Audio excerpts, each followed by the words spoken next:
What's up, Mob Crew? I'm Chris, and today's missing person case is Don. Also, today's person of interest is Olivia. Today's missing person case is Courtney.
What's up, Mob Crew members? Thank you guys so much for tuning in. Let's get set up. Why do I've got... That is weird. Let me put this... Weird. I've got a little blur line at the bottom. That's okay. We'll fix it. Thank you guys so much for tuning in. If you're new to the channel, I am Chris with Monsters Under Our Bed. We cover murder, mystery to the missing. I've changed the last part. Don't focus on paranormal as much, unfortunately, because... it's a long story, and maybe in a different live we'll kind of get into it. But we have changed that because we do try to help out with the missing. And at every show, we always feature missing people. So I'm going to go ahead and get that set up. Of course, we've got a special guest. It's Monday, so we have Steve, who's going to come on here in just a second. But let me go ahead and feature today's missing. And then we're going to be covering the Alex Murdaugh trial, the latest details. The defense had an expert come on and kind of confuse some people about possibly the trajectory of where the shooter was standing. So we're going to have Steve kind of explain his thoughts on it, and excited to hear what he thinks about it. So, but first, we got today's missing. We have Jance Wesley Verilia. He is 40 years old, missing out of Loveland, Colorado. Let's see. It says he has brown hazel eyes, salt and pepper hair with a beard. We got a couple of different photos of him here. It says he's 6'4", so he's pretty tall, 140 pounds. He went missing last year in June of 2022. Says he has a scar on his abdomen. Also has the pi symbol tattoo on his left hand. His family and friends are concerned for his well-being. He was recently diagnosed with a serious medical condition. So if you have any information, please call 970-498-5100. And that is Jance, 40 years old, missing out of Loveland, Colorado. And we have one more. Let's see. This one's kind of different. So this is Joseph Gabbert. Not a lot of details. He is 47 years old, went missing on February 13th of this year out of Mesa, Arizona. He's 5'10", 165 pounds. If you have any information on his whereabouts, please call 623-349-6411. And here is a look at Joseph Gabbert, 40 years old, missing out of Mesa, Arizona. Okay. All right. Well, let's introduce our co-host for today. Get him on here. Hey, Steve. How you doing, buddy? Doing pretty good. I'm out in the wild. I'm on out working some cold cases, so I'm in a motel room. So you just have to, hopefully there's not too bad of echo. No, picture's perfect. Sounds great. It's good to see you, buddy. I appreciate you always, your insight, and we're going to be working together here real soon, and we'll talk about that at the end of the show. But sure. Happy to hear your thoughts on this recent development. But before we get started, for those that might be newer to the channel, just a quick rundown of your expertise. Sure. I'm a retired law enforcement, 20 years service. Started off in working in jail, went on the road into investigations. Had all different types of training from SWAT to becoming a state certified crime scene technician, and handled all different types of cases from thefts to homicides. That's awesome. And now you're out here working the true crime and cold cases, and you're actually out there. You were I'm in in Del. more ways than one. It's a cold case right now. It's cold up here in Iowa. You're used to the warm, huh? Yeah, we've been here in Utah. We got tons of snow early last week, and now the wind has picked up, and it has just been brutally cold lately. So I'm ready for spring, but we do need the precipitation because we have the Great Salt Lake out here in Utah, which is pretty much drying up faster than it's kind of crazy, and we need that Salt Lake.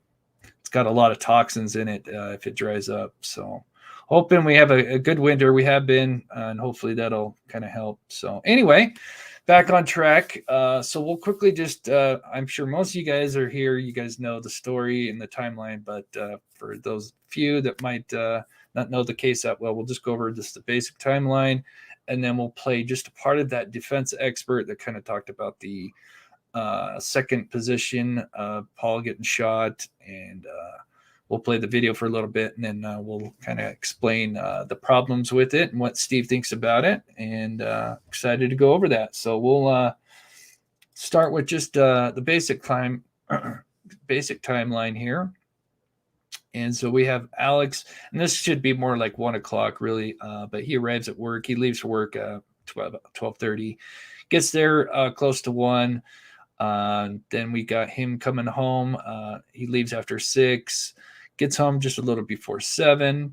And then we also have Paul arriving shortly after. They both arrive around 7 or shortly before. And apparently Alex and Paul, they go riding around looking at their fields and sunflowers. And so they're riding around for, you say 7 to, or a little before, well, I guess 7 to 8 or 8:15, so just a little over an hour they're riding around.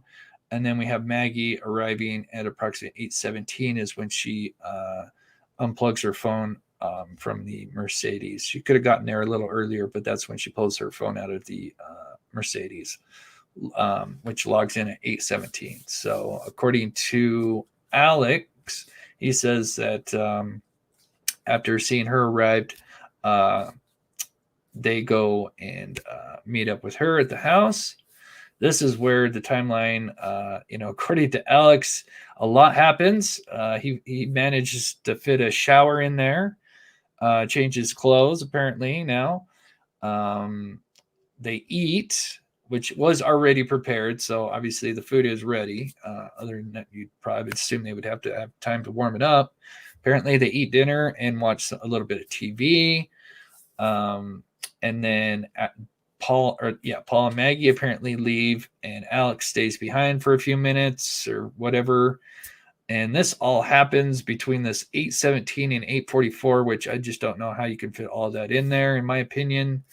But of course, he needed that he had to get that shower in there and change for him to, make sense of why he's not covered in, blood spatter.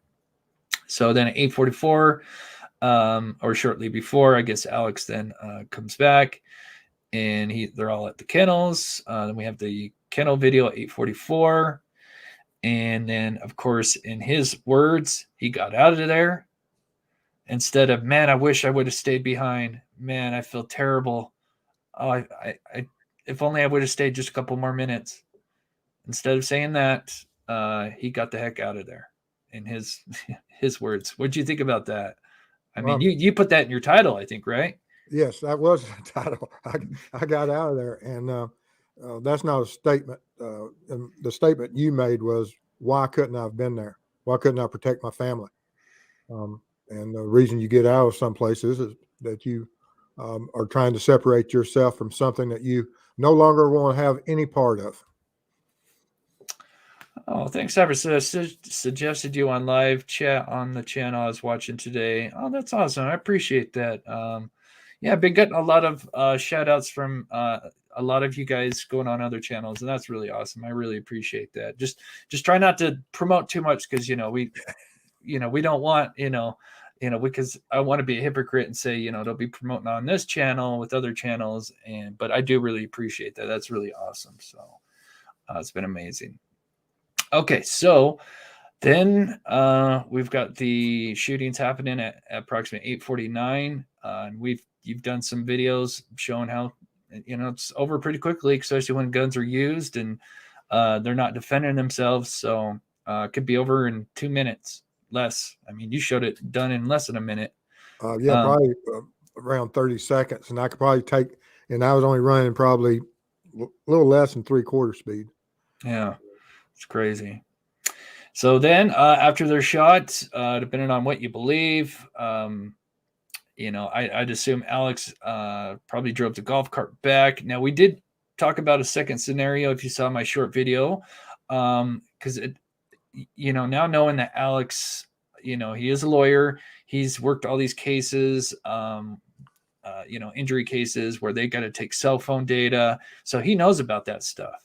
I think there was a reason why he shut his phone off, or there was no activity shown on his phone between 8:09 and 9:02, which is coincidentally when the shooting happened. But it's quite possible he could have took that phone before he went to the house. And if you haven't seen it, maybe if we get a chance, we'll play the video where he could have taken that cell phone and dumped it off first.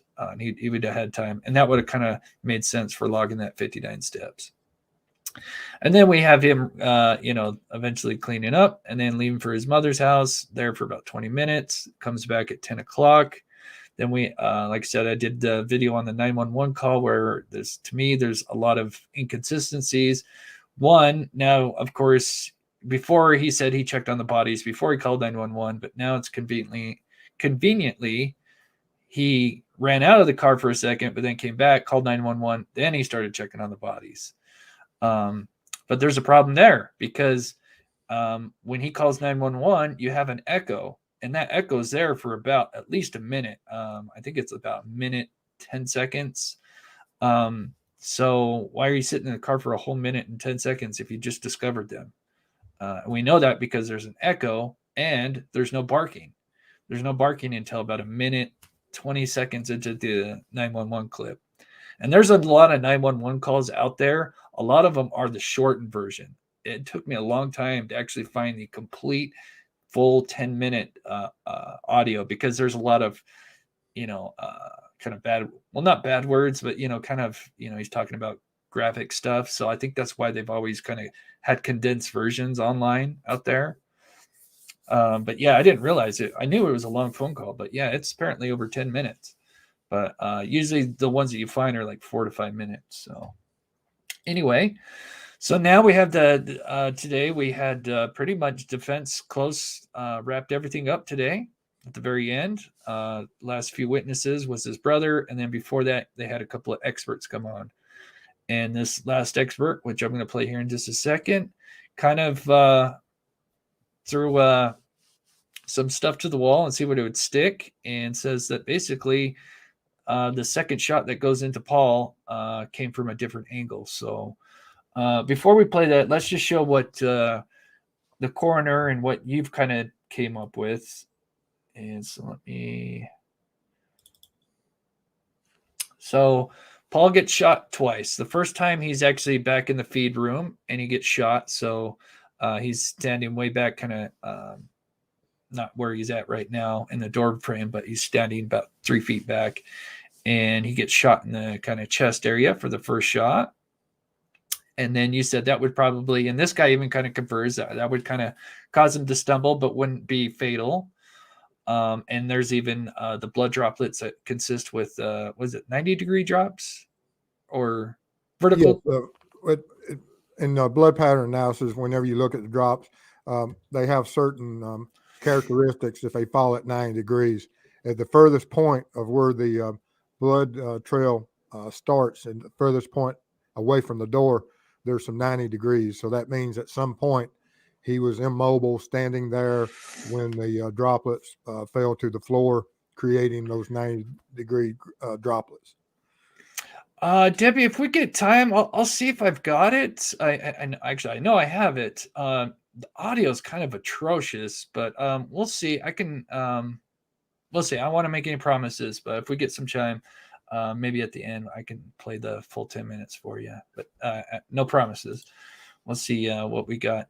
So now he gets shot once. Then he comes forward, and he's probably actually kind of turning to the right. So if you're Paul and you're kind of going to exit the door, he would almost probably be going to the right, because according to you and the medical examiner, he kind of gets shot in his left shoulder. So it's almost like he's kind of turning, correct? Well, the way the information that we had at the time, it Right. says that entry was the left shoulder, through the neck and out the top of his head, creating defects in the top of the door and the top of the door frame.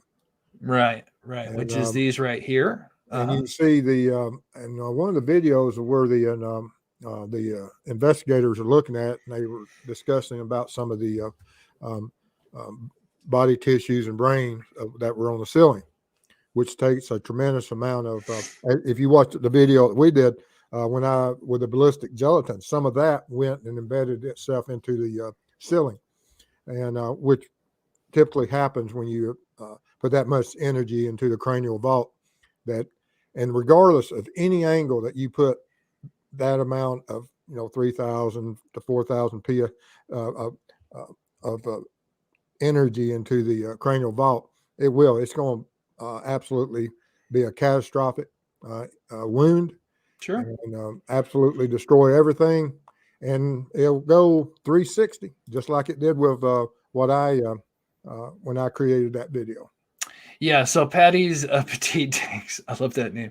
The blood at the top of the door does not look like the shooter could have been behind Paul. What am I missing? So yeah, I was trying to figure out, like, where's the where's the shooter now supposed to be? Behind Paul, to the side of him? Yeah, and he eventually does say where he thinks the shooter is at, because I was confused just as much as probably everybody else, because this was like, just flipped everything on its head, because we thought it came from this one angle. For multiple reasons. Some people think he's trying to disguise his height.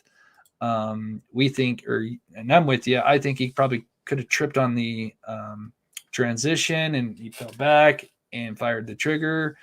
We don't know. Oh, go ahead. I didn't get to see the testimony. Like I said, I was on the road all day, traveling, and so I didn't get to see all of it. I picked up a couple of minutes once I got here, but from what they're saying is that the expert says that there's no defects to the door or the upper casing.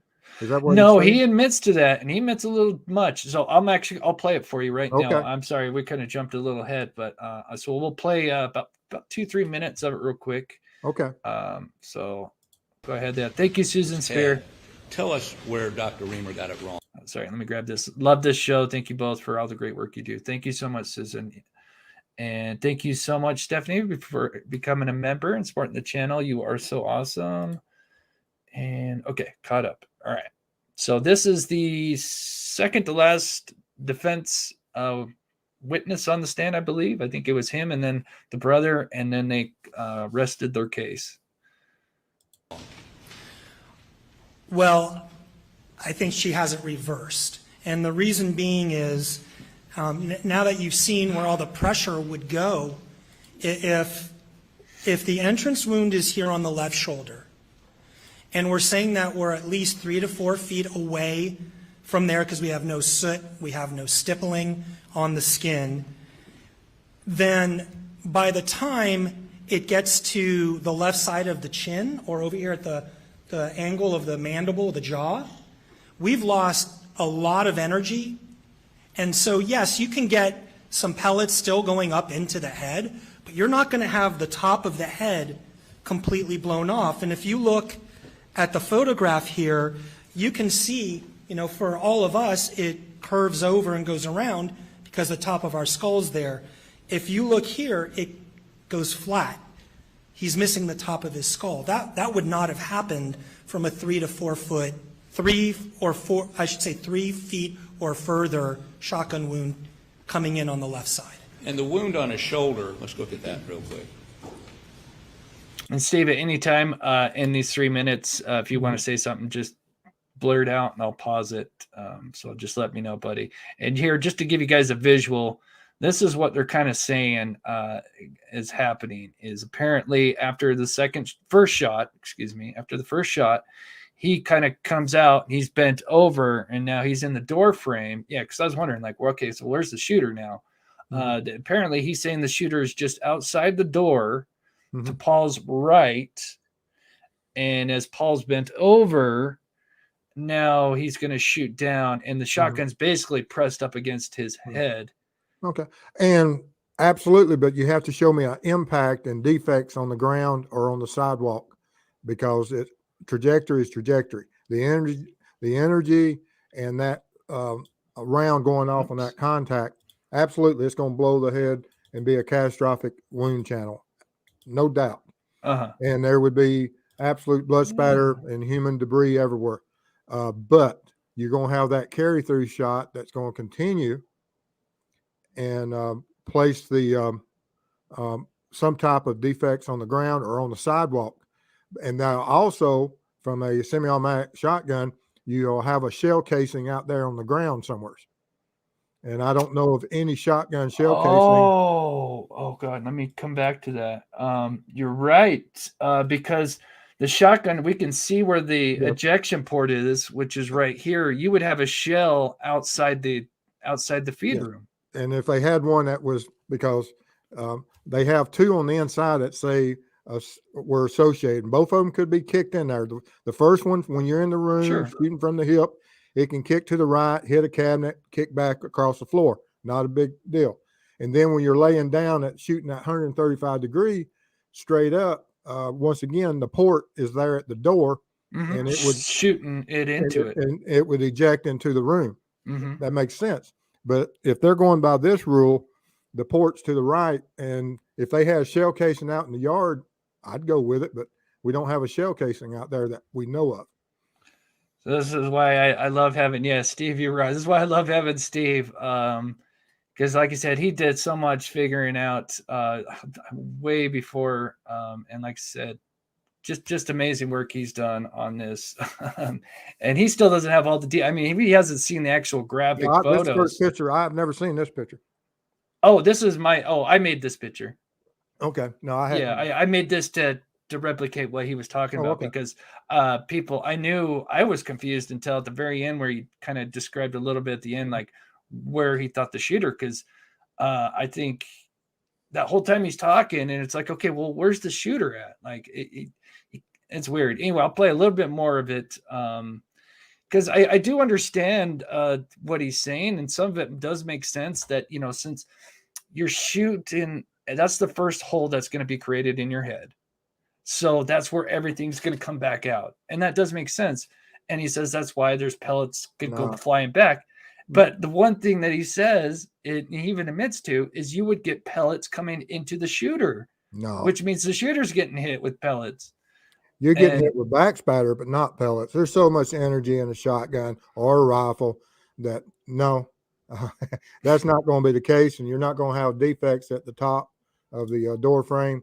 And that's just not going to happen. But the experts, there's certain people that you give them money, and I have no problem if they want to discuss it. I'll discuss it with them, and I don't mind listening to anybody's opinion, and but I'll be glad to demonstrate and shoot whatever they want to with whatever, and I guarantee you I won't have any pellets on me. I may have blood spatter on me, but I won't have pellets in me. That doesn't occur. Of course, there is pressure generated with a contact wound or a close contact wound to the cranial vault. A tremendous amount of pressure, but it continues through, and it will blast through and create that cavitation all the way through and blow the cranial vault into just what happened. And it doesn't just stop and everything kick back. That's ridiculous. Okay. I'm going to play a little bit more of that video, and I'm going to set the chat speed. So let me put this. We'll play a little bit more while I fix the chat speed. Shoulder, please. That's a pretty big wound, is it not? It is, and there's pellets that are going down into the tissue. And what is the evidence of that? Well, there's photographs that are taken looking down into the wound, and you can see pellets there, and there are x-rays that are taken that you can see there's pellets down into the left shoulder. Okay, if you go to Defendant's Exhibit 162.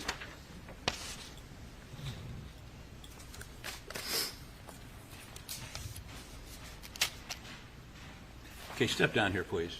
Yes, sir. May I? Okay, I just turned it up just a tad, so it should be just right. Let me know. We'll keep an eye on it. Let me know if it's it shouldn't be any much slower. It's 10 seconds. Okay, I'm gonna play a little bit more.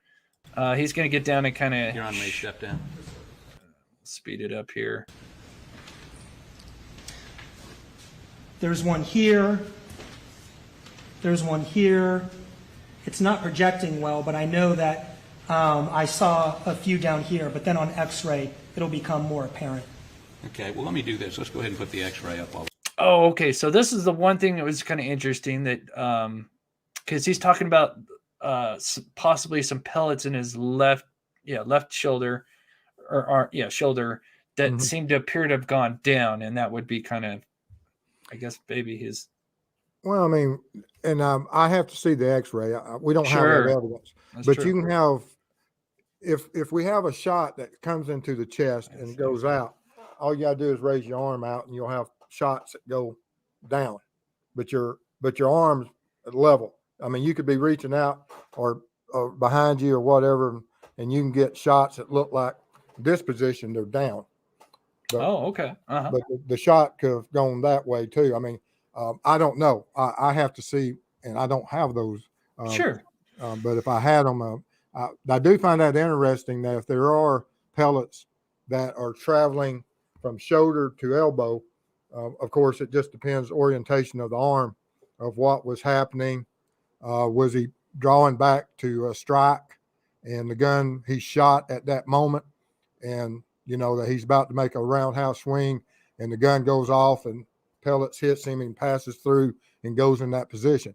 Don't know. Oh, sure. I mean, you know, when people are fighting for their lives, there's all different types of positioning of body parts, and I just have to see and follow out those wound channels, Right. and because and he could, if they are saying that Sled totally created all the defects that's in that top, and and that's what they're having to do, I hope that's not the case, but we'll see. Yeah. They're going to make me drive over there. That's what they're trying to do, is trying to make me drive over there. Yeah, Steve really wants to go look for those guns. Man, could you imagine if somebody found those? That would be crazy. Okay, we'll play just a tad more of his thing here, and then we'll get on to the next part. But yeah, I think it definitely had some people, you know, and of course they probably bring him up just to kind of put some doubt into the jurors.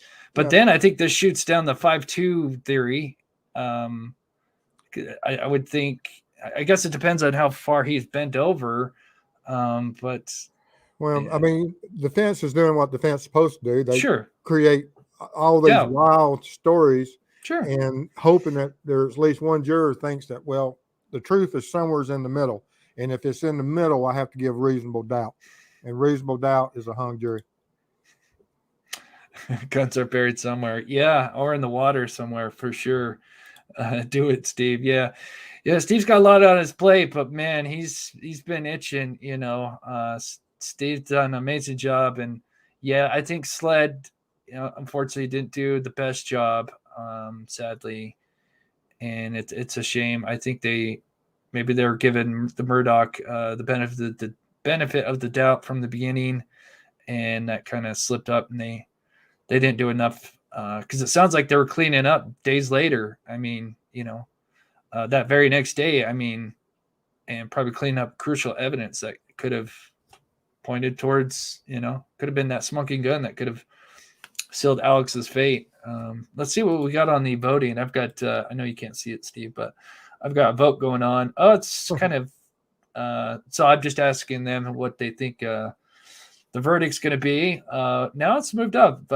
More than half think it's guilty, 53%, and the next highest one is 34% at hung mistrial. Before it was kind of 50-50 on the guilty and mistrial, so it's kind of gone up more on the guilty side. All right, play a little bit more. Talking about this, which would be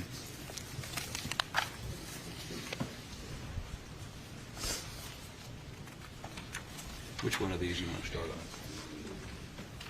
We can do this Okay. one since we're talking about it. Yeah, I know fingerprinting. 1 second. Any objections? Your Honor, I would offer into evidence Defense Exhibit 112 and ask it be put under seal. No objection. Okay, skip it forward here.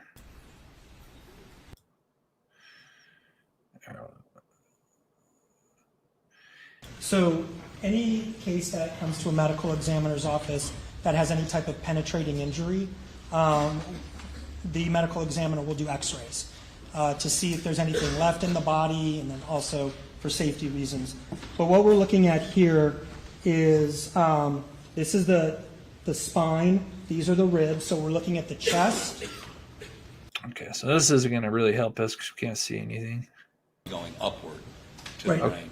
That wouldn't be consistent, and the reason being is then it would have to, the pellets would have to go up, curve, and come down, while the rest of them are continuing this way. Okay. So could I have this one next? Sure. Okay.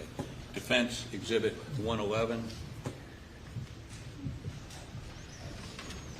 I can do Elmo. You can do it. Can you, we're talking about the lower right hand, I mean, our The left side of the body. left side of the The body. R stands for right, so the x-ray is being taken like this, right side, and this is the left side. Okay, so could you blow up the lower R right corner, please? There you go. Forward. Okay, here we Is go. right here, and you can see these pellets are in the left side of the jaw, in the neck, and they're going down into the upper left chest. So, and you believe the directionality on these is down?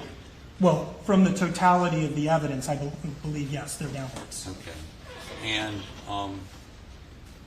But this x-ray has other findings, I think, that are important for that opinion. okay, And, I mean, you can see the severity of the fractures of the skull. The skull should,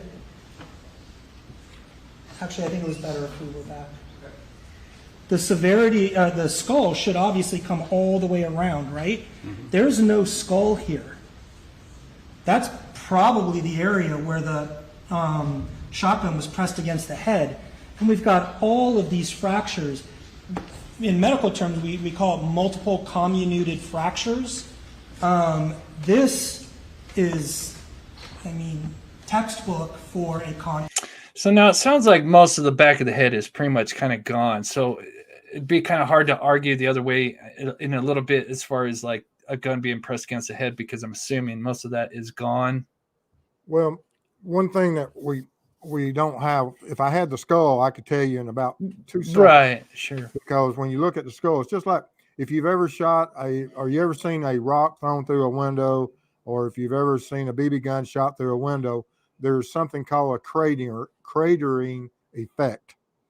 That the side that the pellet comes into is smaller, but the other side craters out.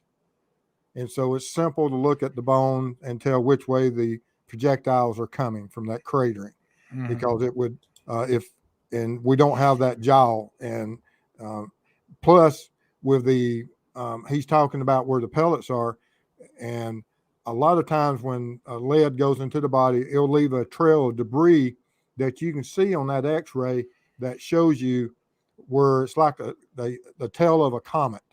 If you can imagine what the tail of a comet, that the comet be up front, that's where the lead projectile, and behind it will be this tail of debris that sheds off of that lead pellet as it travels, or even a pistol round that once it strikes bone or things, that it creates that tail, and then you can see which way where the main part of the pellet or the slug, whatever type of projectile it is, that it leaves that debris trail behind it.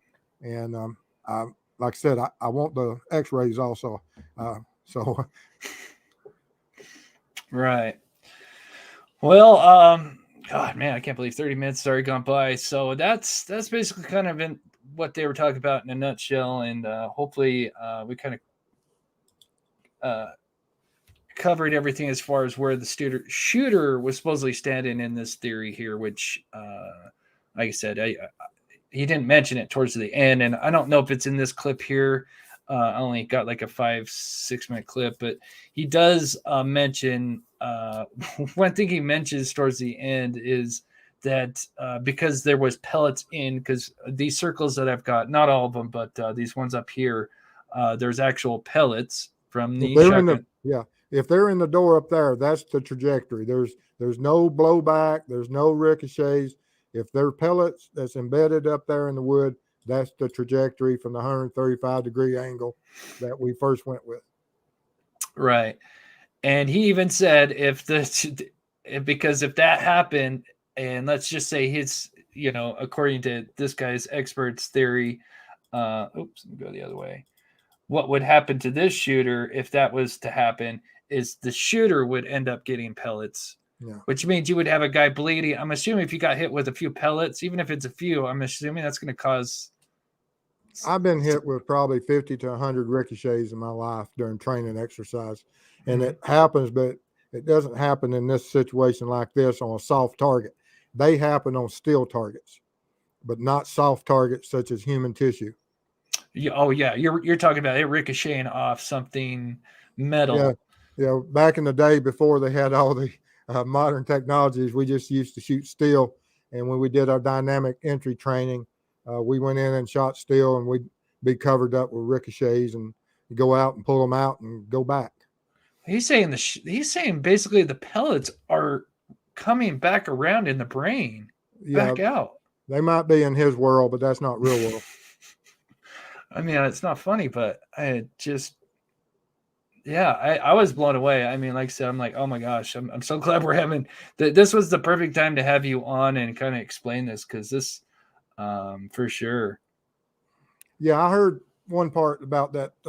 One of the experts says that he's not certified in anything, but he's members of. And oh, right. And that's another thing that I don't understand, that certification or that qualifying you as an expert just because you're a member of makes no sense to me. Right. Okay. Aaron, question: did Libby's carrier say Alex had a bruise on his forehead that night or next day? I thought I heard something about that, but looking at the video where he's sitting in the car, which is only hours later, like 4 or 5 hours later after the shooting, I couldn't see anything. I was kind of looking for it, but then sometimes bruises do, occur a little later, So it's a good question. Maybe I'll have to look in his second interview, because then obviously bruising would kind of come out if there was. But that's what Steve said. Shell would have ejected out of the feed shed if the guy was standing out there, clearly way out on the ground. I mean, it don't eject as much as how far does like a Bellinelli? I think it's Bellinelli, possibly. Benelli. I'm sorry, yeah. I don't know firearms. Yeah. Oh well. How far would the shell eject out? On the shotgun, they probably now you have a pump shotgun that you have in your demo. That's what it appears to be, a pump rather than a semi-auto. Yeah.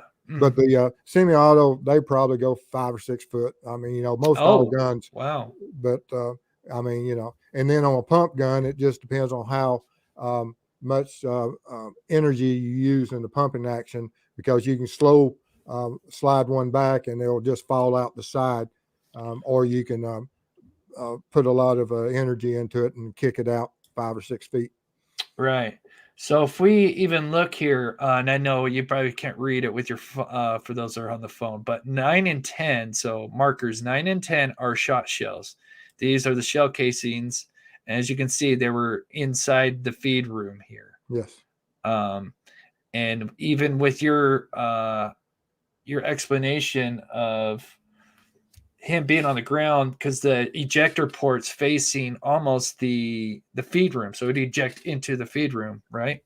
Yes. If you're in the feed room, of course, it would be in the feed room. And then if you're on your back or kneeled down outside the door, the port is in the direction where it could eject into the room, Sure. which appears to be the case if the lab, once again, we're dependent upon SLED and their experts and lab work, that those are the shells that's connected to the homicides, or the shell casings, shell casings. Yeah, I was watching the video. I've watched the body cam of them multiple times, and I'm sure there's still more stuff to do, little tidbits to discover. But I don't ever see them because they do start marking some of the AR shells. Obviously, it's nighttime, so I'm sure it's hard for them to see stuff. But the kennels is kind of lit up. I don't ever see them really marking stuff outside, other than you got Paul's body laying there and they're looking at that, but they're not, it's not like they're trying to set, oh, hey, there's a shell casing. They clearly don't, not to say it couldn't, there could have been some kind of tampering. You don't know all the variables for sure. Mindful blessings. What do you think Friday, when Alex during cross about being at the kennel said, Maggie told me to leave? I'm surprised prosecutor didn't catch this. It indicates they were arguing. Ooh, Maggie told me to leave. I have had several comments. I'm on the road and I hadn't checked that, but several people have commented that on my channel that's what he said, and I told him I'd go back and listen. I have to. Yeah, it's so bad because Waters Creighton, not his best performance, unfortunately. He just didn't let Alex finish things that could have led to something that just like this. Something tells me this was probably one of those times where Creighton might have, as he's saying that, Creighton probably interrupted him and went to the next question and asked 10 more before he let him speak. And unfortunately, I get he was trying to pressure Alex, but I think he should have known. Obviously, Alex is a lawyer. He's going to be cool and calm under those circumstances. But thank you, Mindful. I will have to go back myself. That's interesting, because I think, and that's actually a great transition. Thank you, Mindful. And thank you for the $10 and supporting this channel. I also have set up a Patreon. If you guys want to go over there, I've got it pinned at the top. And of course, please go show Steve some love. He's got his channel, True Crime Web. And we'll be talking about that at the very end, because we are going to be working on some cold cases real soon. Actually, we've already got some things in the works. But thank you. Great transition to motive, and why. One of the issues I have about him talking, still to this day, even on the stand, he still can't really, in the interviews, he couldn't really describe what they were doing. What were the conversations about? The only thing he ever talked about is when it was him and Paul, they rode and sunflowers. That's pretty much what I've got from that. Rode and sunflowers is pretty much all we get for that hour and 15 minutes. The last 2 hours you ever see your son, that's all you remember. And then the swollen feet, and that I guess Mag was involved. They were all talking about, but that's it. So why is it that did Paul, who is also known as the little detective, because he apparently did this before, as he found Alex's stash of pills, and did he hide them from him that day? And could this have caused Alex to go hunt Paul down, and it got out of hand? And this leads also to, how come Alex couldn't remember any conversation other than Paul's swollen feet or your sunflowers and we rode? Is it because they were arguing? And of course, he doesn't want to talk about that. That's not going to look good if they talk about, some kind of disagreement before the shootings happen. So that's why he's dodgy. It's, other than just talking about Paul's health, which I think it's interesting. They always bring up Paul, or he brings up Paul, nothing much about Maggie. It's Paul. Your thoughts on that?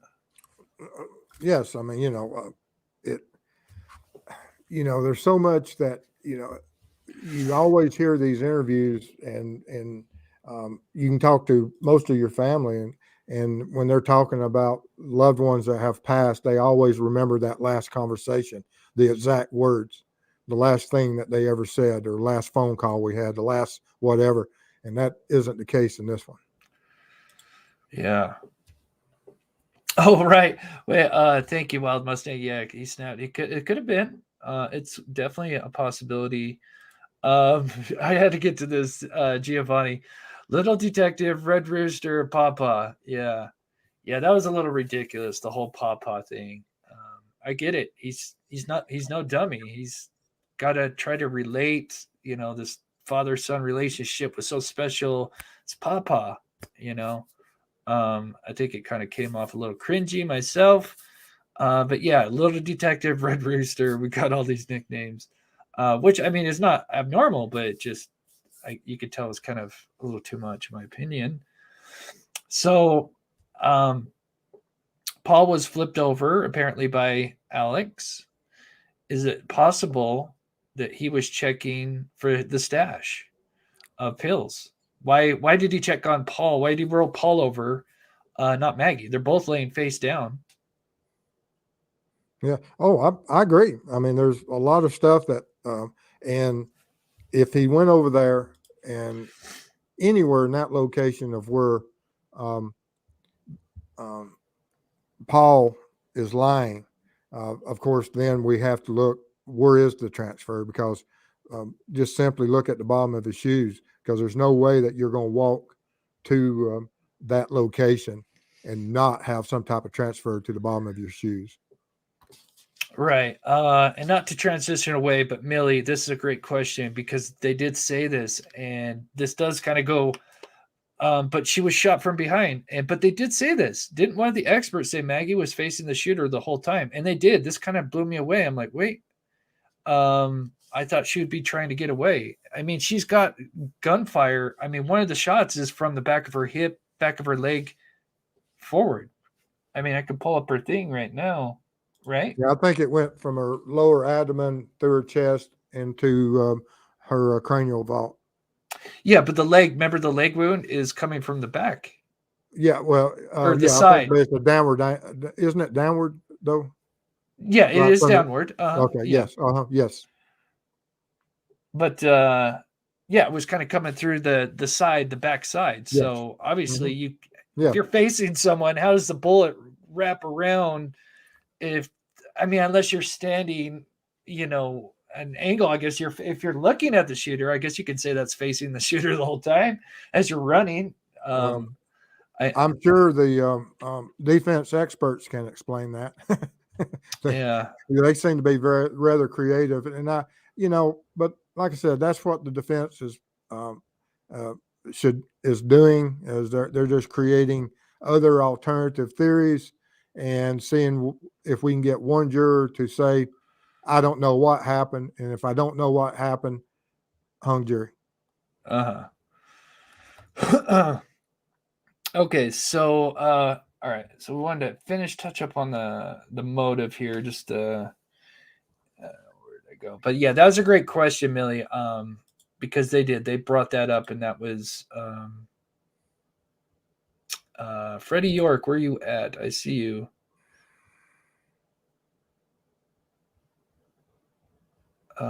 Okay, where are you, Freddie York? Sorry, I'm trying to find your. Oh, there you are. Let's see. Okay.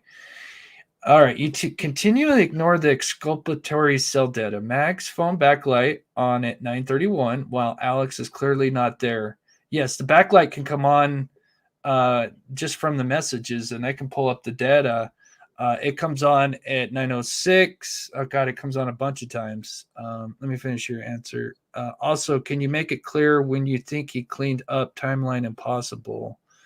Well, I mean, we weren't there. I mean, you got to remember he's probably not. I mean, he's not going to be covered. Depends on how he's shot. He's probably not covered in he's just got high velocity blood spatter, right? Which is tiny dots. He's not drenched in blood. Yeah.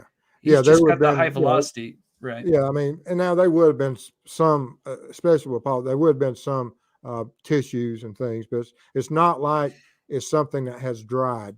It's wet, and you immediately go over and you clean it. It's just like anytime you're doing anything and you have some type of transfer, when it's even paint, if you get the paint when it's wet, it's easily washed off. It's not like when it's dried. And so just a quick spray or something can get 99% of it off in just in just a few seconds. Yeah.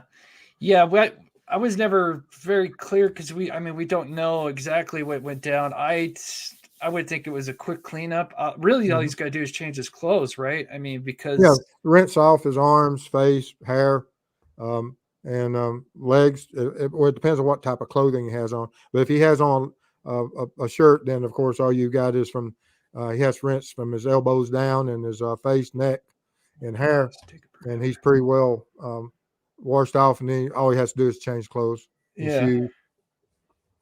Now, Freddie, you got a great question because the cell phone backlight. Because I was wondering on that too. Because someone had mentioned that in one of my previous videos, and thank you so much for the $10, buddy. What comes in is a bunch of calls. Obviously, a lot of them are Alex, and so that causes the backlight because they say that phone does not get handled. That phone never unlocks. So keep that in mind. That phone never unlocks after 8:53 or something like that. The phone never unlocks again. After her last message or 8:51. I'm going to get to it, but we can look at all the times that are backlight. The backlight comes on a bunch of times even well after 9:30, but it's just people calling her. And then, my phone does the same thing where if I don't look at a message, it'll actually come back on and let me know that I've got a message, and that just activates the backlight. So, I mean, I'm not a cell phone expert, and I'd encourage everybody to do their own research on that, but I'm assuming that's what that is. So where is that at? Yeah, device locked. Wait, no, there's one more here. 8:49:26. It's the purple one here. Yeah, so device locked for good after 8:49, and where is it? This one here. So 8:49:26 seconds. But yeah, her backlight will come on. So we got 8:44. Her light comes on. Let's see. We've got the orientation change. So we did a video where we thought, and we'll play that next. The 59 steps. It's a second possibility, secondary scenario of maybe him getting rid of the phone earlier, in our opinion. But yeah, you're right. Maggie's phone comes on. And if you're calling it and you're getting messages, and especially if you're not reading them, it'll just cause it to come back on.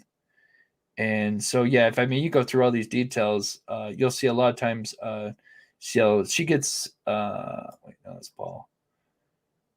Yeah. So Maggie Murdaugh's iPhone backlight on, notification of call. And that's at 9:03 and 9:04. And it's pretty much, it doesn't say that every single time, but that I'm assuming maybe they just didn't add in some of those extra details. Like I said, I'm not an iPhone expert, but that's what I would assume it is. And just knowing, because a lot of times I'm busy and my phone will eventually come back on. So, but I didn't spend too much time on that. But that is a good question because we did kind of look into that.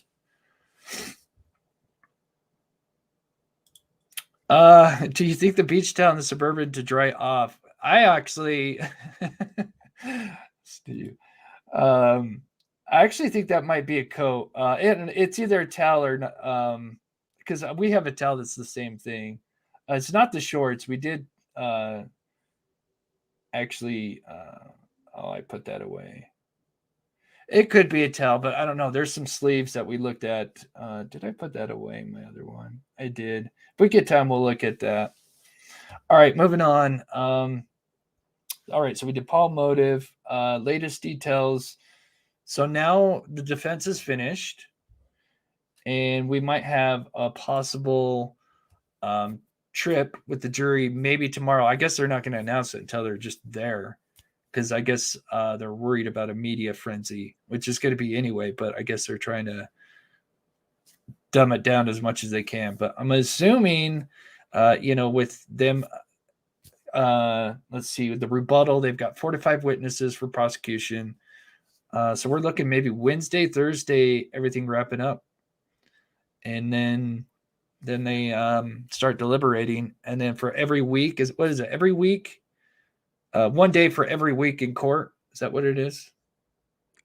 Is that how they go? I think that's how they say it. They're like, for every week, for every day that they're deliberating is a week in, they spent in court.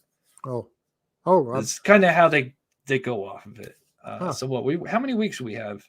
Anybody let me know. We're day 6 20. or 7. So we could be looking at a Friday to next Friday or something like that. Could Paul have been trying to exit the feed room after being shot the first time and attempted to grab the barrel and forced it upward as he was shot? So he was trying to grab the barrel maybe with his left hand. The barrel of the gun. I don't, anything's possible, and like I said, we just don't have all the information, but, I'm just trying to visualize, if the wound channel is, as the prosecution says, from outside shoulder up, then that arm isn't grabbing the gun. And if he was facing towards the gun, it wouldn't have been to the extreme outside of the left arm. So, it's possible, but I would think it's unlikely. I think that the shotgun wound, the first shotgun wound, they can say how little of effect it had, but still, getting shot with a shotgun is getting shot with a shotgun. It's nothing, the human body is not meant for that. Sure. Let's see. I'm going to play this while we get to a few super chats because they're coming in. Thank you guys so much for the support. This is okay. I know you guys can't hear this. I'm just going to kind of explain it. This isn't a full video. That's my intro. Let me get it ready real quick here. New videos, secondary scenario. Is that what I called it? I can't do it from here. Okay, let me grab this while I'm getting super chats real quick here. Would you like to feel better about what you put into your body? This all-new product called Liquid IV is taking hydration to the next level. Liquid IV's Hydration Multiplier is a great tasting daily electrolyte drink mix that utilizes the breakthrough science of cellular transport technology to deliver hydration to your bloodstream faster and more efficiently than water alone. Just add the non-GMO electrolyte powder to your water and let CTT do the rest. It comes in tons of different flavors like strawberry, grape, lemon, lime, and much more. Just add the powder to water and get the hydration your body deserves. They have powder for energy, hydration, and even one to help you sleep better. If you'd like to learn more or purchase some, go to this link down in the description of this video. And if you use the code TheMobCrew during your checkout, you can save up to 20% on your next order. Hydrate now with Liquid IV. Thank you. Okay, shout out to them for sponsoring the show. He used the hose laying on the ground to hose himself off because if anyone else did it, they wouldn't have bothered to hanging the hose back up. True. Thank you so much, Stasia Blue Star. I love that name. Quite possible. The hose was clearly out in the kennel video and it got put back up. Not normally how it's normally put back because I forget the caretaker's name. He's not the normal caretaker, but the guy that takes care of the kennels. He's very detailed and he very organized, and he likes to put that hose away in just a right order. C, minor ops, hoses off at kennels, golf cart to house, shower change, totally doable in 16 minutes, even less, really. Totally agree. Took M's phone to create 2 texts each other. It's quite possible, yeah. That could be why he was at the 2 phones. It's quite possible for sure. Realized it could be tracked and tossed it. Yeah, agree 100% with that. Now, one thing I think a lot of people would like to know is what is going on with the raincoat. And me and you talked about this over the weekend. And do you want to kind of explain what a lot of people with guns and raincoats do with their raincoats with their guns? If I'm out hunting and I put a raincoat on, and of course, or if I have a raincoat in the truck or vehicle, and if it's raining and I just need to transport a firearm from my vehicle to the house, I'll throw my raincoat over it. I don't own a raincoat that probably doesn't have GSR in it. It's just something that you do. You'll protect your gun before you'll protect yourself. Because there's a lot of money in those scopes and some of those firearm platforms, and so you'll cover them up. And so it's not something uncommon for people that own firearms that they will throw a coat over them and take them into the house if it's raining, or if you're caught out in a sudden storm, you'll cover it with your raincoat and you'll get wet and keep the gun dry. It happens. Right. Yeah, you're going to protect that investment. So that would make sense why you've got all this GSR on the inside and not on the outside, because the rain is just washing off the. And what GSR is on the outside during the rain can simply be washed away due to the rain. Yeah, that makes so much sense, because you're talking, because I'm not a firearms guy, and that's one thing that's bothered me. And it's still possible he could have wrapped those guns up in it, and that would explain the same thing, same scenario. Absolutely. Yeah, there's several ways GSR can get inside of a raincoat, and that's just one of them. Yeah.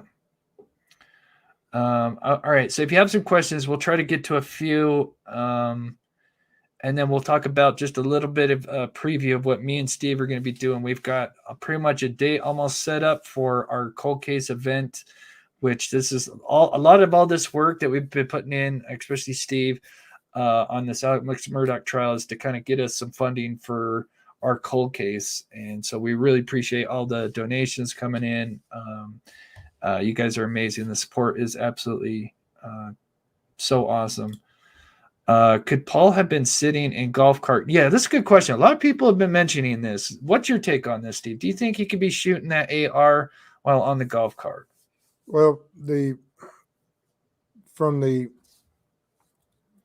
ejection port and the angle of the shots, when you put both of those, when you put them both together, it shows someone that's more than likely on foot and mobile, and to be able to make those turns and things. It's not impossible, but sure.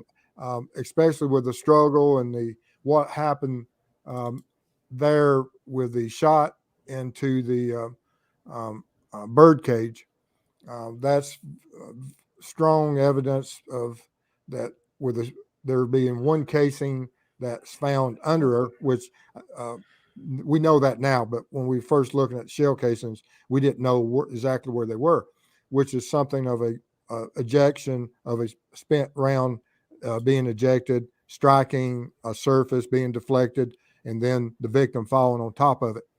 And so that's some type of struggle. And if there's a struggle, we're not inside the golf cart. True. Yeah. So could she have at some point backed into the golf cart at another time? Absolutely. And that's just my opinion, Sure. And I'm sure there's a lot of different, and I can't argue against any of them, but I do not think that the shooting was in that order of being from a golf cart. I think it's more along the lines of position 1, 2, 3, and 4 that that I created, and I created it just off of the placement of the shell casings. Right. Yeah, and that kind of gives you a story. You go from where the shell casings are landed, or where they're sitting at, and then you go from what wounds that person has, and then that kind of tells the story, and you kind of just kind of work your way backwards from there. Yeah. And that's what you did here. And I Yeah, think you did. we had 3 impacts that we knew. We had one in the gravel, was a known impact, so we know which way the gun is oriented, and we know which way the ejection would have been. Then we have one in the doghouse, and so we have which way the orientation of the barrel is and the ejection. Then we have one into the bird cage, and so that's half of the rounds already that we know those, and so then we just have to figure out where the other casings and how they correlate, and go from there. Yeah. So it looks like just on the voting here, almost 1,500 votes. We've got 54% guilty. The next highest is hung or mistrial at 33%, and not too many on not guilty or not sure. So it's either guilty or mistrial. Yeah. Oh, that's tough. And anything above 1 and 12, which means around 11%, it goes strong towards a hung jury, because 1 and 12 is all it has to be. So if your numbers were along the lines of 89 to 11%, then, but I still think it's probably going, that's just my opinion, it's going to be hung. Yeah. If someone asks you right now, we'll have to see how they finish here. They got one little rebuttal, and closing arguments is huge.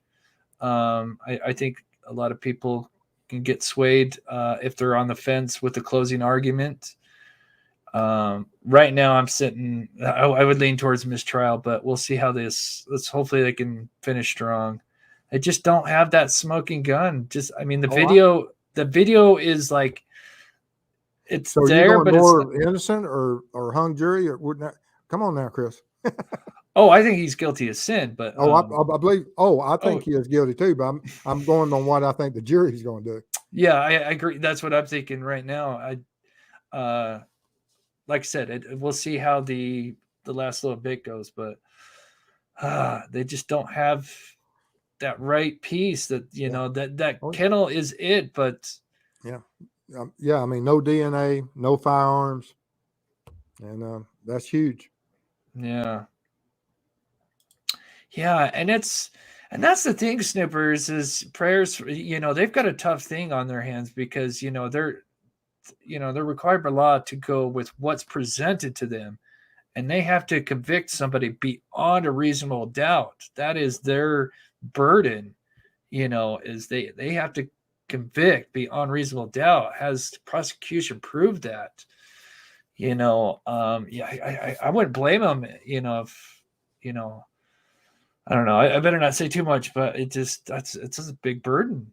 It is. Oh, absolutely. It's a big burden. Either way, I mean, yeah, we prefer justice for Paul and Maggie. At the same time, no matter what happens, this guy's going to be locked up for life.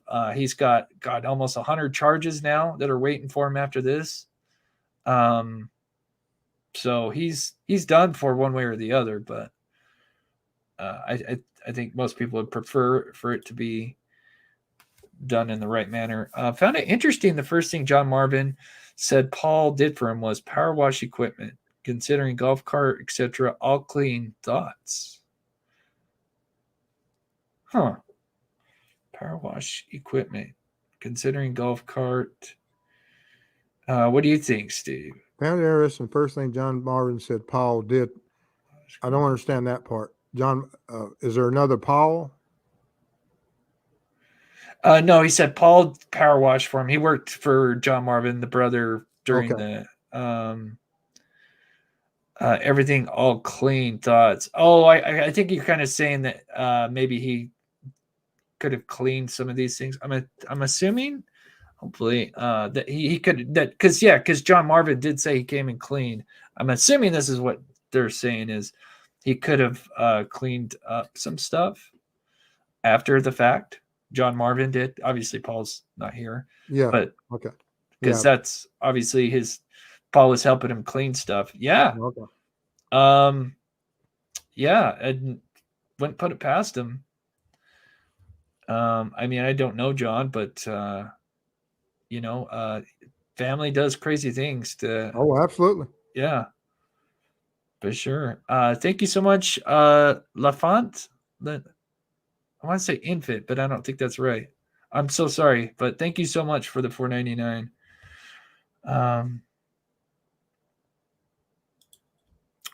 I was just watching that I was watching that last night. Yeah, that's crazy. So I get to a few questions. You've got a few questions, maybe.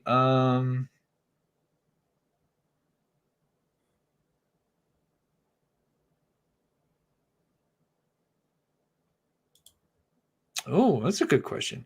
Buster said hogs to tear up the land, so wouldn't you think if Pawpaw and Big Red was out looking for hogs, they would care more than a 22 cal pistol? No, I would expect so. Right. Especially, I mean, that's what they use. That's what the 300 blackouts were for. And so if they, Right. if that's what they were purchased for, and that's what they were looking for, absolutely, I agree that they would have carried more than a 22.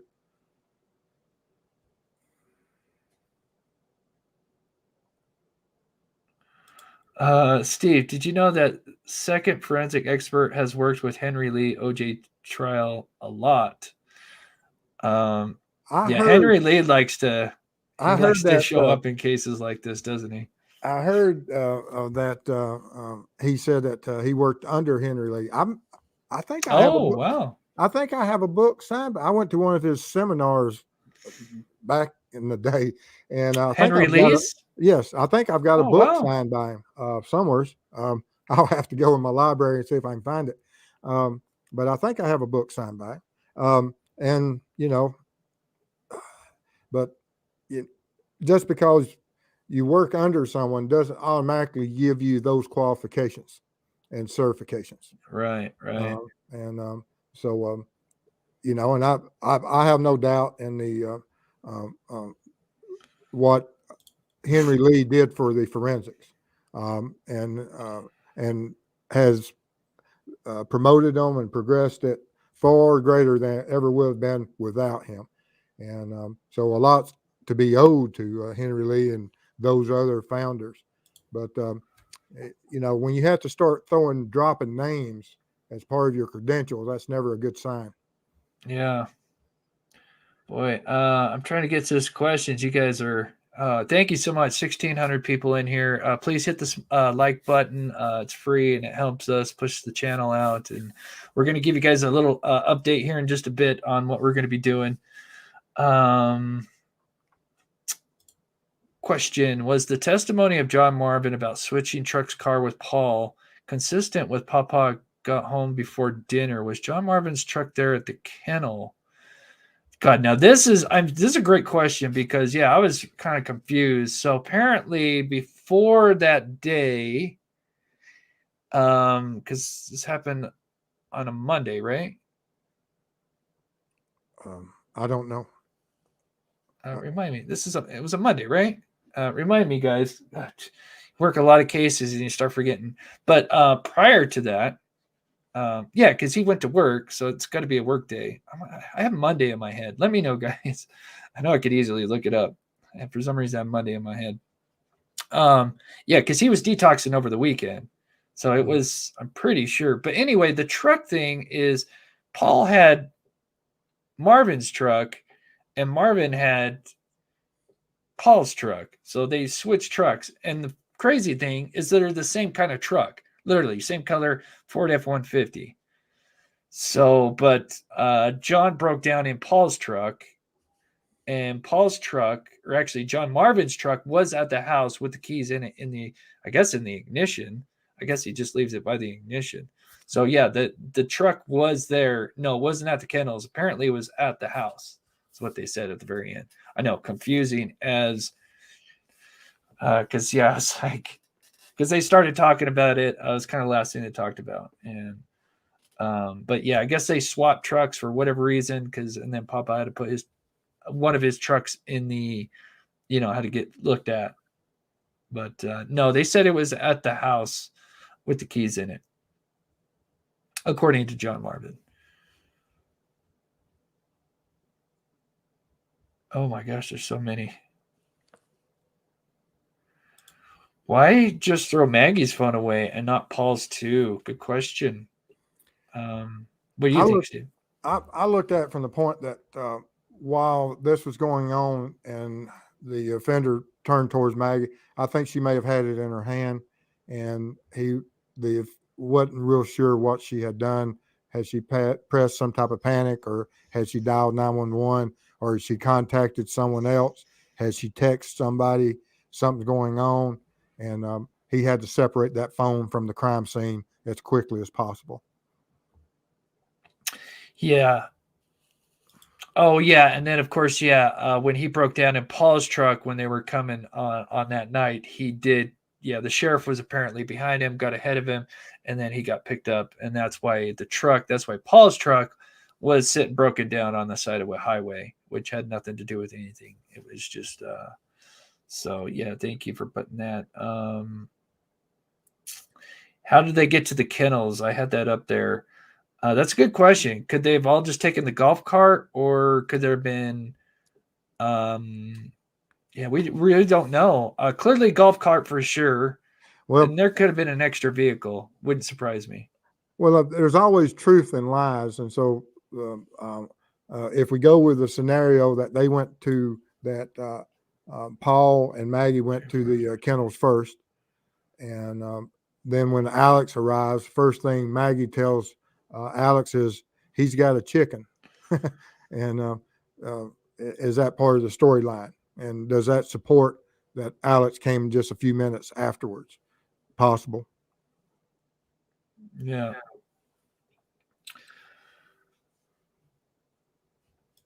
Jill says, Steve, excellent theory. I saw that on your channel, and I think that's 100% accurate. I'm not sure what part she's talking about, but I think I brought up the point about the she had the phone in hand, and he was fearful and had to separate it from the crime scene and himself, and that's how come everything was rushed. That even after the phone was separated and disposed of, then we had to go and do a quick leaving the property by getting in the truck and getting away from there as soon as possible. I had to get out of there. So yeah, you're talking about the secondary scenario, correct? Yes. Okay, we're gonna go ahead and play that. What's up, Mob Crew? I'm Chris. If you haven't seen this, I'm just going to play the first part of it. This is just a possible secondary scenario of when the phone could have gotten tossed. And now, since it's over pretty quickly. So we'll just start with the shootings have just finished, which, you've shown it can end pretty quickly, sadly, just because, no one's defending themselves. And then one of the questions is, well, how could, with two different guns, it's got to be two shooters, but if the golf cart or the ATV's got the guns sitting there right under this red overhang, the access to the guns are right there. So, Alex could have had, the shotgun, and then the blackout was just sitting on the golf cart or ATV or even in the truck, we don't know, but sitting there close by. Shot between approximately 8:50 and 8:51, and now since it's over pretty quickly and it's time to clean up his tracks, would Alex risk keeping Maggie's iPhone on him until he leaves for his mother's in Alameda, or was he thinking about the possibility of it being tracked? Which leads us to an alternate scenario for when Alex may have gotten rid of Maggie's iPhone. Since the shooting was over pretty quickly at approximately 8:51, Alex could have drove the golf cart back down the runway southeast towards their fields, then pulls up close to Moselle Road and gets out at exactly 8:53 and 15 seconds, where he walks across the road, recording the 59 steps till 8:55 and 32 seconds. During this time, he is handling the phone, causing the phone to come on and also record 2 orientation changes. Then he tosses the phone somewhere from the road, just past the clearing into the tree line. At Alex's height, 59 steps would convert to approximately 160 feet, which is the length of that crossing to where the phone was tossed. This would still give Alex plenty of time to either go back to the kennels for a few minutes or go back to the house, but now he doesn't have to worry about Maggie's iPhone pinging near him or the property, which would also make it look like an outsider came into the property, then after the shootings left right away, taking Maggie's phone, and also now you have a piece of evidence that is just outside the property. Now Maggie's iPhone does record one more orientation change, coincidentally at 9:06 and 12 seconds. And with the recent tests, we were able to cause a phone to change orientation if it landed near, say, a rock or a stick, like we see in the picture with Maggie's phone. And with Alex calling her iPhone a few times at 9:04 and 9:06, it's quite possible that if the vibration was on the phone and calling it could cause an orientation change, which we were able to replicate here.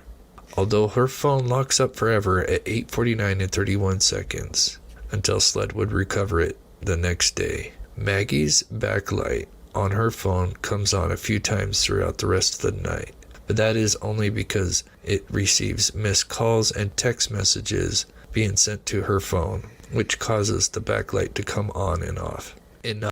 And then obviously, if you haven't looked at your phone, I guess it depends on the settings, but mine, if I get a missed call, obviously the backlight comes on. If I haven't checked that missed call or a text message, it'll come back on again. And I think you can change it to different settings like that. But mine is set up to where it'll give me, obviously it'll come on when I'm getting called, but if I haven't looked at it for a bit, it will actually come back on 2 minutes later. Now it's been doing that a lot more, which it's kind of a pain in the butt. Some of defense experts contradicted each other. They did. Always do, and it's a known thing in trials that when you have opposing experts, a lot of times the jurors will just throw them out. That we have two experts, so there's no weight there. They just cancel each other out. Yeah. And what'd you say that they don't really keep notes? Or was it notes? Some trials have notes and some trials don't. I had someone sent me a very intelligent reason of why, and I'll probably butcher it, but it was somewhere along the lines that some people would be better at taking notes than others, and that they could misrepresent and possibly, lead others to a falsehood just because, like I said, they said a much clearer pattern. But I've been in court where notepads were given out. And so I know it's not always that you can't take notes. It's just that in this case, they chose to go that route. I don't think it's anything that's carved in stone. Yeah. Thank you, Casey and Chris. Mob Crew, great job on your graphic media. Thank you so much, Casey Ann. Let's see. Thank you, C Minor Ops. Let's see. Let me make sure if there was any member stuff. Sometimes StreamYard doesn't get the members. Sometimes doesn't show when you become a member. Just like Karen Lee, which congrats Mob Crew on the 60K subs. Thank you, Karen, for being a member for 6 months. Sorry, it doesn't show up on StreamYard. Okay, so we'll try to grab one or two more questions, but before we head on out here in the last 5 minutes, for those that might be newer to the channel, I did set up a Patreon. If you'd like to come and support that, it helps this channel and it'll help me and Steve because we're going to be going out next in a couple weeks, really next month. Not sure exactly the exact time, but we're going to be going to Texas and we are going to be working on cold cases. So when that kind of comes up, I'll still be kind of covering true crime, but now this channel is going to kind of slowly convert to like I hate to say this, but it's the best AWP where we're going to be going out and helping with people. We're going to be searching bodies of lakes for things, This particular one, we're looking for possibly remains under a house, and we've got a geophysicist that's going to help us. Anything you want to add on there, Steve? I don't want to say too Oh, much. no, you're exactly right. I mean, like I said, I've been on the road. I left Sunday morning at 5 something, and I spent 13 hours in the car yesterday all over Indiana, and now I'm in Iowa, and it's exhausting, these trips. I'm in a motel room, of course, but and I'll be home by Wednesday or Thursday, I think. And so I appreciate the help, and I appreciate everything you've done. Absolutely, as taken the some of my experiments and controls and creating that content, and everything's appreciated. And I look forward to working with you for the in the future. Yeah.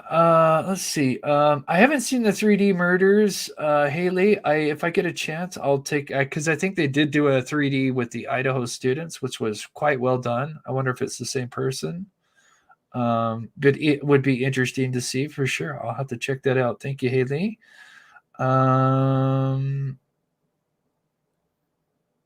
Exhume the father's body. A lot of people are saying that's where the firearms are. Oh, that's what. Okay. I'm like, exhume the body. I don't think he. Interesting. Okay. Boy, yeah. We can't put it past that guy. That guy's done some terrible things. Thank you so much. Congrats on the 60K. Your channel is fascinating. Thank you so much. And I couldn't have done it without Steve. So, I mean, Steve has done a lot of the amazing hard work behind the scenes here. Where can you find your detailed timeline with the steps, backlight calls, when Maggie's phone was thrown? Thanks. You're all best in the game. The detailed timeline with steps, backlight calls. Oh, the recent video that I just played. That should be actually the last video. If you look, it's called I forget what it's called. Oh, secondary theories or alternate theories. But yeah, it's really just my last short video. So if you just go look, it's should be right at the top. Final thoughts, Steve, on anything that you'd like to share, buddy? Oh, no. I absolutely appreciate you having me on tonight. And like I said, I'm away from home, and it's good to see a friendly face. Yeah, you're on the road right now, working, yeah, starting to and work the people cold in your cases. chat, I recognize so many of these names, and it's good to see them. And I should be back home, like I said, later in the week, and looking forward to that and getting some rest. Yeah. Steve tells me he goes on the road and then he's back. He's amazing. He's fast. I see one more pop up here. Let me get this real quick. Where'd it go? Oh, not that one. Sorry, you got so many comments. Do you think visiting the property will have any effect on the jury? That's a great question. On any which way. What do you think, Steve? I don't know. Now, if they get there and you have a juror that has a question in mind about which one of the experts to believe, and they find the defects on the door, that will be interesting. So it could have a great impact. Oh, Because if you have anyone that will that can carry a lot of weight, it's going to be probably the orientation of which side is misleading the most. sure.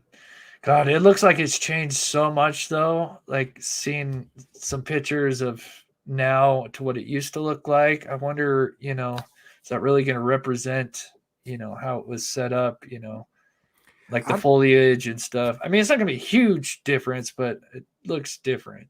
Oh, yeah. I'd like to get hold of those kennels even now, because there's still a lot of possibilities that do we still have the same door or same door frame? Is the concrete the same? It's been partially sheltered, and is there some type of footprints or tracks that can still be processed on that concrete years later? If it has any type of protection, it's possible. Yeah.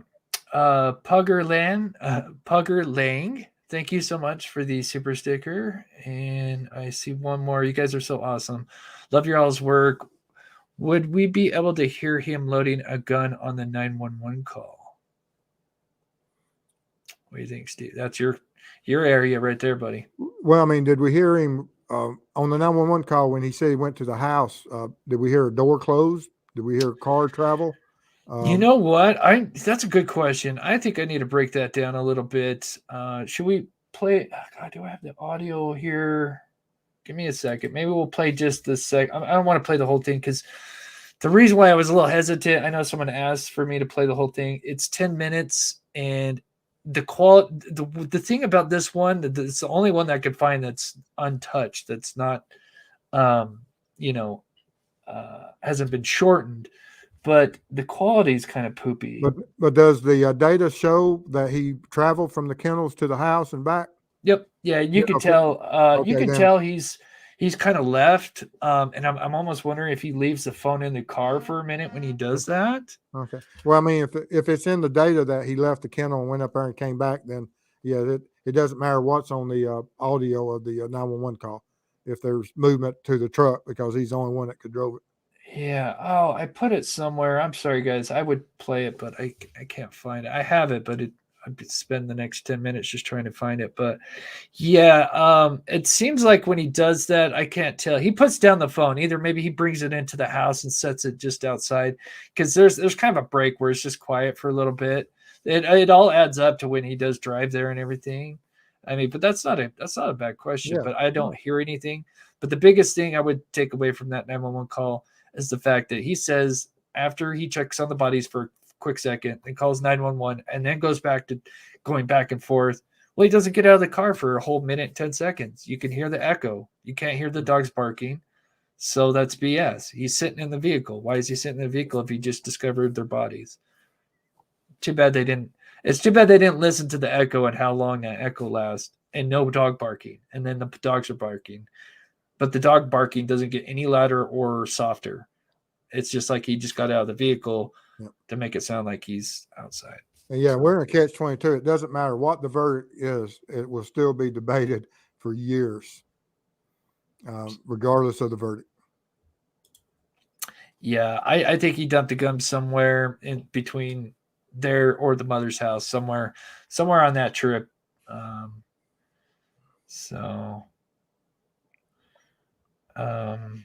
All right, guys. Well, I think we'll end it there. Thank you guys so much for the support. Please go subscribe over to Steve's channel if you haven't.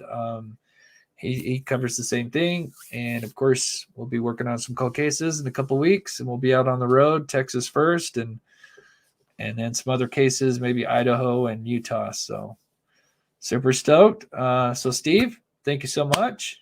Thank you for travels, having buddy. me. It's been an honor, and I'll see you in a few minutes backstage. Okay, buddy. All right. Let me get the pet outro set up here. And yeah, so I got a new Patreon. I just barely set it up a few hours ago before the show. I do have one video up, and I will have some special stuff for the Patreons only, and then some stuff that are for YouTube members and Patreon. So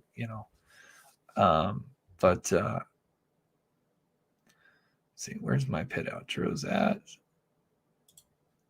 And then I'll let the mods know when I get time to be able to load a new outro. All right, guys. Thank you guys so much for tuning in, and have a great night, and we will see you Wednesday. Thank you so much.